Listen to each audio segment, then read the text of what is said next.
nikmat iman, nikmat Islam, nikmat sehat walafiat, nikmat waktu luang, dan banyak nikmat yang lainnya. Sehingga kita wajib bersyukur kepada Allah atas nikmat-nikmat yang Allah berikan kepada kita.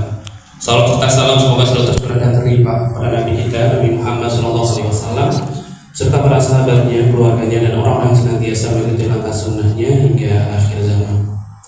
Para hadirin yang dirahmati Allah Subhanahu Wa Taala, izinkan kami sedikit sharing terkait dengan ayat yang baru saja kami dengarkan, kita dengarkan bersama.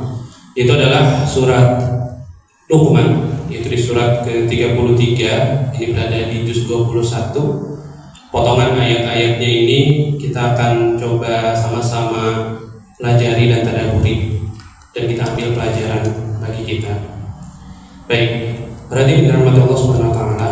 Sebelum masuk ke ayat, surat Luqman diambil dari lafaz atau kata Luqman yang ada di ayat atau di surat ini.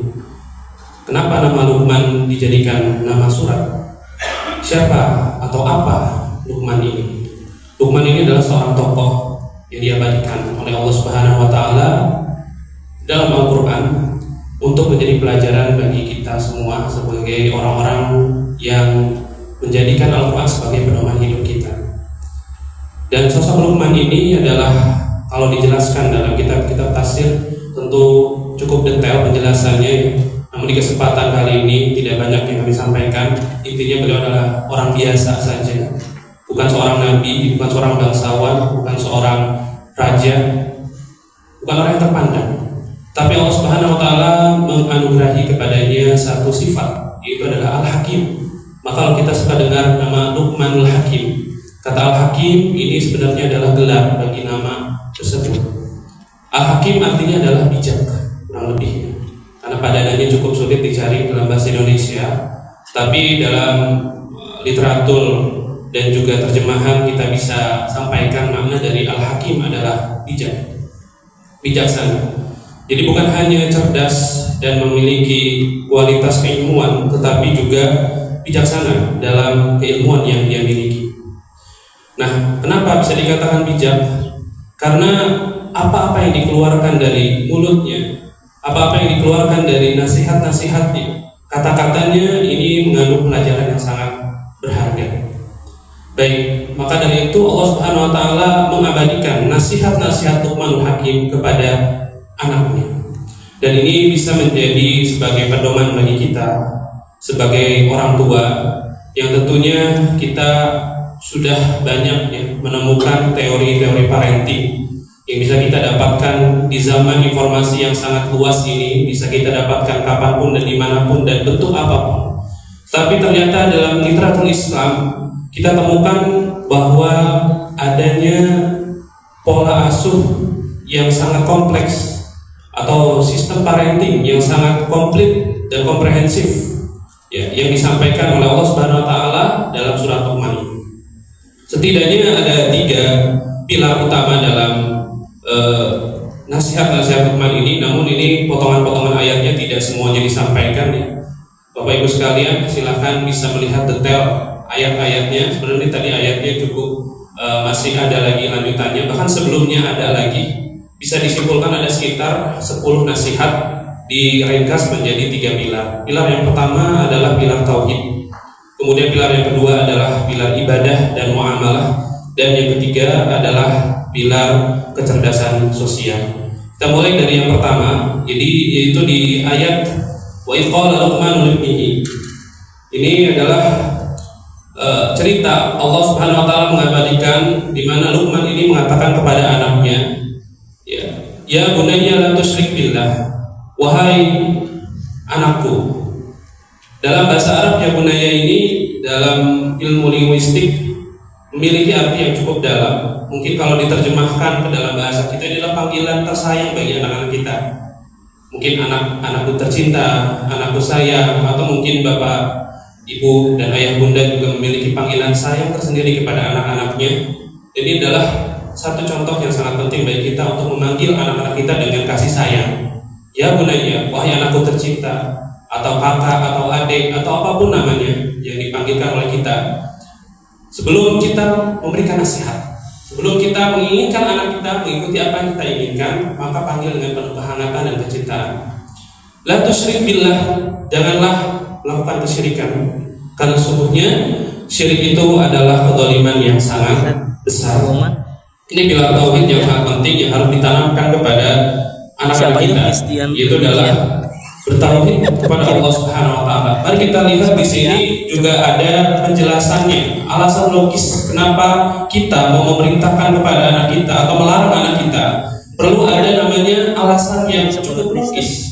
Jangan sampai kita memerintahkan kepada anak atau melarang anak kita ya terlalu otoriter.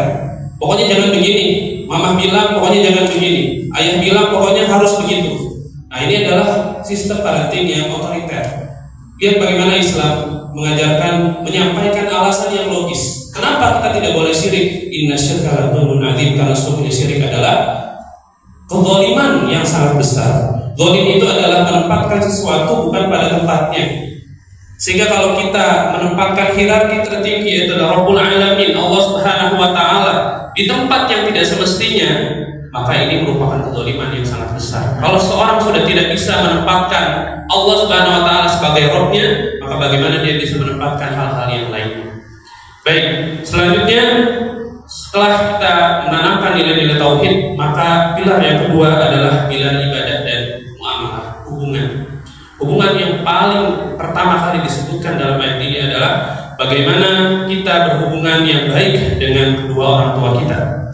Dan lagi-lagi di sini Luqmanul Hakim menjelaskan dengan satu visualisasi yang sangat baik, bagaimana seorang anak itu diperintahkan untuk menaati orang tuanya dan berbuat baik kepada orang tuanya, baik dari sisi komunikasi dan yang lainnya. Kenapa? Karena langsung digambarkan orang tua kita, langsung disebutkan ibunya di sini. Sang bunda telah mengandungnya dalam keadaan wahnan ala wahnin. Apa artinya? Keadaan yang lemah bertambah-tambah.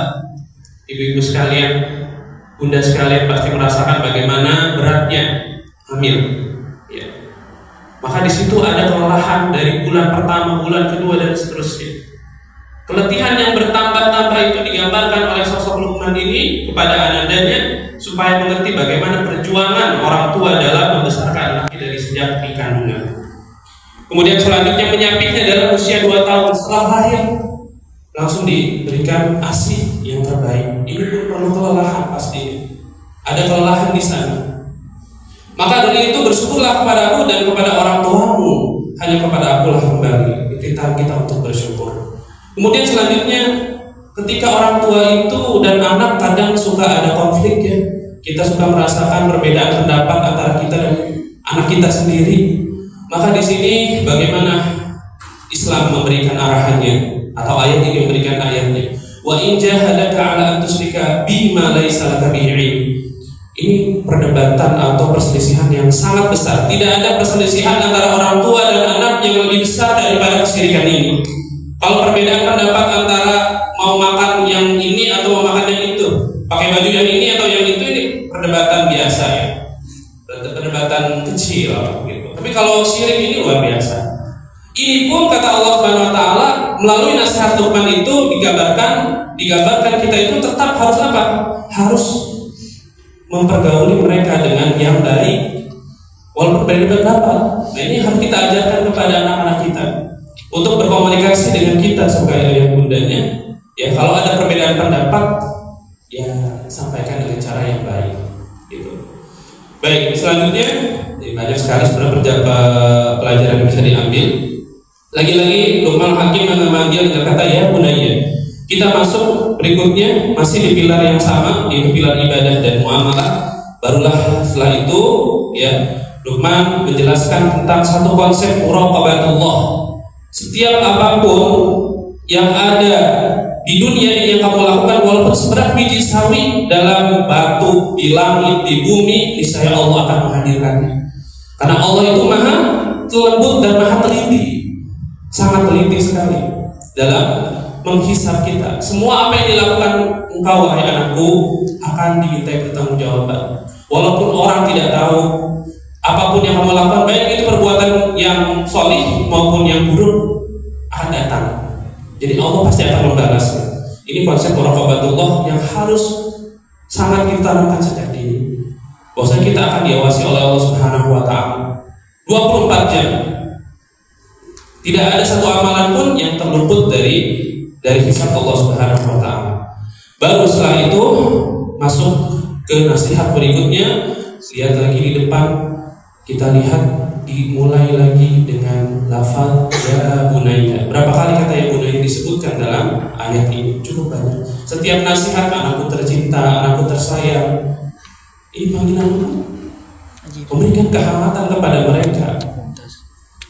Barulah kita masukkan nasihatnya. Yang pertama adalah tegakkan sholat, bukan hanya menjalankan dan melaksanakan. Lihat katanya adalah aqimis sholat. Aqimis sholat artinya secara linguistik bukan hanya mengerjakan tanpa ada kekhusyukan dan memperhatikan rukun dan syaratnya. Mendirikan sholat, mengerjakan dan mendirikan, ini satu hal yang berbeda. Kalau mengerjakan ya hanya sekedar menggugurkan kewajiban saja. Jadi diperintahkan anak kita itu benar-benar sholat yang inna sholata tanha 'anil fahsya'i wal munkar. Kalau benar-benar sholatnya sesuai dengan yang diajarkan oleh Rasulullah SAW, maka akan bisa mencegah perbuatan keji dan munkar. Baru habis itu, setelah orang itu bisa, anak kita bisa mendirikan sholat dengan baik, ini yang paling penting sebenarnya. Itu kecerdasan sosial, di mana dia akan merasa sensitif terhadap lingkungan sekitar. Jangan sampai ya dia menjadi orang yang soleh sendirian, tetapi di sekitarnya banyak kerusakan. Maka diperintahkan wa'mur bil ma'ruf wanha 'anil munkar. Berbuat yang ma'ruf. Perintahkan teman-teman kita soleh juga. Perintahkan orang-orang sekitar sholat dengan benar juga. Perintahkan bertauhid juga. Perintahkan berbakti pada orang tua juga. Wanha 'anil munkar, dan cegah perbuatan keji, perbuatan buruk, kemungkaran. Nah, ini yang mungkin sulit bagi kita bukan hanya anak-anak kita. Ketika kita melihat kemungkaran yang cukup banyak jelas terjadi di depan mata kita, apa yang kita lakukan? Padahal tuntunan ini sangat jelas dari Rasulullah SAW. Ketika kita melihat sebuah kemungkaran, maka 3 yang bisa dilakukan: dengan tangan kita, dengan lisan kita, dan dengan hati kita.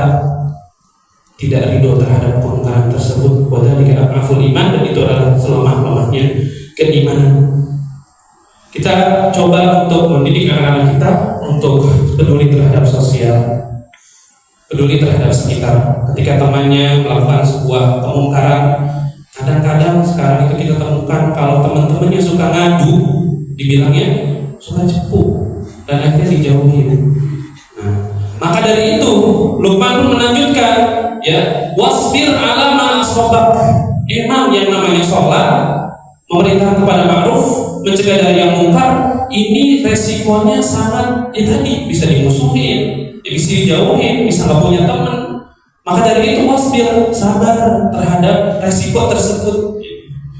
Nah, kita pun sama sebagai orang tua, ya, sebagai guru yang mendidik anak-anak kita, tentu mungkin kalau kita omelin anak-anak kita ketika mereka melakukan suatu kemaksiatan atau kemungkaran, mereka akan tidak suka dengan kita, dan itu ada resiko. Maka kita bersabar. Yang penting kita mendidik mereka dengan penuh cinta dan kasih sayang, sebagaimana dimulai dengan ya bunayya ini, anakku sayang, anakku tercinta, muridku sayang, muridku pintar, dan lain-lain. Barulah kita menyampaikan nasihat, walaupun orang tersebut atau anak tersebut nanti akan yang tidak suka kepada kita, tapi mereka akan merasakan bagaimana manfaatnya di kemudian hari. Maka dari itu, Bapak Ibu sekalian dirahmati Allah Subhanahu wa taala, kami percaya sinergi antara guru dan juga orang tua dapat melahirkan anak-anak atau generasi yang luar biasa, generasi yang saat ini dinantikan oleh Islam dan juga masyarakat Indonesia, generasi pemimpin-pemimpin yang bertakwa dan berintelektual, dan yang paling penting adalah sejahtera, dan mereka itu nanti akan melanjutkan memimpin negara kita insyaallah ta'ala. Barakallahu fikum, ini mungkin yang bisa disampaikan. Mohon maaf atas segala kekurangannya. Mudah-mudahan bermanfaat. Wabillahi taufiq wal hidayah. Wassalamualaikum warahmatullahi wabarakatuh.